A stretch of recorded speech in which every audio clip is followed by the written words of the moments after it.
Tonight, Duke University Hospital is encouraging people to seek emergency care at other hospitals. A flood last night in the emergency department led to some serious problems today. CBS 17's Ben Boken is live at the hospital tonight. And Ben, they are building, I understand, a mobile hospital to help out. Yeah, crews are currently walking back and forth, setting up that mobile hospital just outside of the emergency room here at Duke Hospital. And all of this is taking place after that major flood overnight. Hey, we're on scene. The entirety of the Duke ED is flooding. It looks like there's a water main break inside the building. Evacuation's in progress.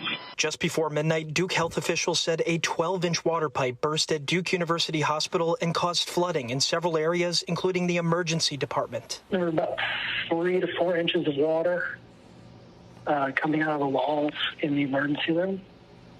All the staff there were hustling and moving all the patients away, evacuating them away from the danger and much of the equipment as well. Duke Health urging members of the public to seek emergency care at other area hospitals or an urgent care center if possible.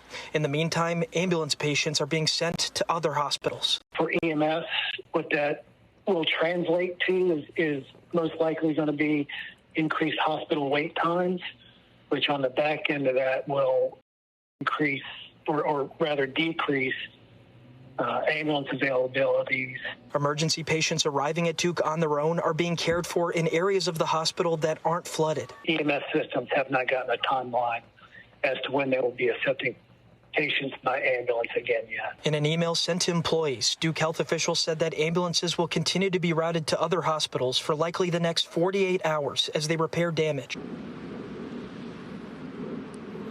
Now, all of the patients who were here at the time of the flood did receive care. And according to Durham County EMS, who I spoke with earlier, they tell me that some of the ambulances are being routed to hospitals in Wake County, Orange County, and also Duke Regional here in Durham.